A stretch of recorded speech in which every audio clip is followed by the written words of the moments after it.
अवधूत चिंतन श्री गुरुदेव दत्त श्री स्वामी समर्थ। जय जय स्वामी समर्थ।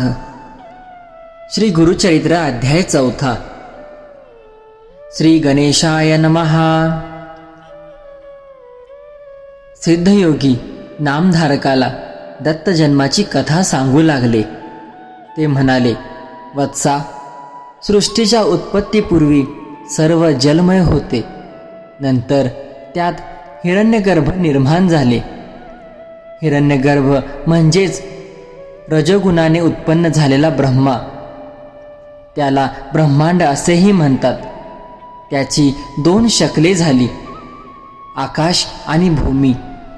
ब्रह्माने त्यामध्ये 14 भुवनांची रचना केली. 10 दिशा, काळ, मन, बुद्धी, वाणी व कामादी षड्विकार उत्पन्न केले. मग त्या सृष्टीची विस्तृत रचना करण्यासाठी मरीची, अत्री, अंगिरस, पुलत्स्य, पुलह असे 7 मानसपुत्र म्हणजेच आपले 7 ऋषी निर्माण केले. अनसूया ही अत्री ऋषींची पत्नी. ती महान पतिव्रता होती.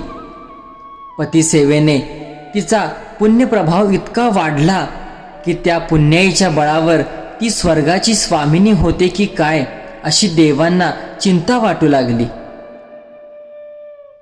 इंद्रादिकांनी ब्रह्मा, विष्णू आणि महेश यांची भेट घेऊन या चिंतेचे निवारण करण्यास सांगितले. इंद्र म्हणाले, अनसूया पतिभक्त आहे. तिचे अलौकिक आचरण पाहून सूर्यही घाबरतो. तिला त्रास होऊ नये म्हणून अग्नी, वायू, पृथ्वी हे सर्वच सौम्य होतात. तिला उपद्रव झाल्यास ती आम्हाला शाप देईल की काय अशी सतत भीती वाटते. यावर काहीतरी निश्चित उपाययोजना करावी. अनसूयेचे सत्व पाहण्यासाठी ते भिक्षुरूपाने अत्रींच्या आश्रमात आले. त्यावेळी अत्री ऋषी अनुष्ठानासाठी बाहेर गेले होते. आश्रमात अनसूया एकटीच होती. त्यांनी तिला हाक मारली व म्हणाले. अनसूयेने त्यांची यथोचित स्वागत केले. ते म्हणाले, आम्ही स्नानादी कर्मे करूनच आलो आहोत. अत्री येईपर्यंत थांबणे आम्हाला शक्य नाही. त्वरित भोजन देत असाल तर ठीक, नाहीतर आम्ही जातो. त्यांचे म्हणणे मान्य करून अनसूयेने त्यांना आश्रमात नेले. त्यांना पाटावर बसविले. पात्रे मांडली. तेव्हा भिक्षुक म्हणाले, हे सती, आम्ही तुझ्या सौंदर्याची कीर्ती ऐकून येथे आलो आहोत. तुझ्या हातच्या स्वयंपाकाची चव घ्यावी आणि तुझे विवस्त्र सौंदर्य पाहावे अशी आमची इच्छा आहे. तू नग्न होऊन आम्हाला वाढणार असशील तरच आम्ही जेवू, अन्यथा निघून जाऊ. हे ब्राह्मण, आपले सत्व पाहण्यासाठी आलेले कोणीतरी श्रेष्ठ महात्मा आहेत हे अनसूयेच्या लक्षात आले. अतिथी विन्मुख गेले तर पतीच्या आज्ञेचे उल्लंघन, विवस्त्र होऊन वाढावे तर पतिव्रतेचा धर्म मोडतो. प्रसंग बिकट आहे, मार्ग तर काढायलाच पाहिजे. आज माझ्या पतीच्या तपश्चर्येचीच परीक्षा आहे. तीच माझे रक्षण करेल. असा विचार करून तिने अतिथींच्या मागणीला होकार दिला. ती स्वयंपाकगृहात गेली.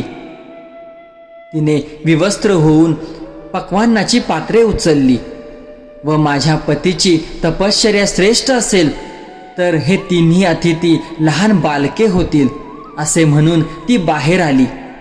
तर काय आश्चर्य, त्या भिक्षुकांची तान्ही बालके झाली होती. ती भुकेली व्याकुळ होऊन रडू लागली. अनसूया अचंबित झाली. मग स्वतःला सावरून वस्त्रे नेसून आली. मातृसुलभ वात्सल्याने तिला पाहणा फुटला. तिने एकेकाला मांडीवर घेऊन त्यांना स्तनपान दिले. ती त्रिदेवांची माता झाली.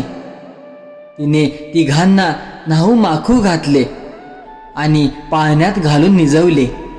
मध्यान्ह समयी अत्री आश्रमात परतले. पाळण्यात झोपलेल्या बालकांना पाहून त्यांना मोठे आश्चर्य वाटले. अनसूयेने त्यांना सर्व वृत्तांत सांगितला. अत्रींनी अंतर्ज्ञानाने त्यांची स्वरूप खूण जाणली. बालरूपातील त्रिदेवांना वंदन केले. तेव्हा ते तिघेही आपले बालरूप तसेच ठेवून निजरूपात प्रकट झाले. त्यांनी अत्री व अनसूयेची प्रशंसा केली आणि वर मागण्यास सांगितले. अत्रींनी अनसूयेशी चर्चा केली व म्हणाले, हे देवश्रेष्ठींनो, तुम्ही बालरूपाने माझ्या घरी आलेलेच आहात, तर माझे पुत्र म्हणून येथेच राहा. तेव्हा तथास्तु म्हणून ते तिन्ही देव स्वस्थानी परतले.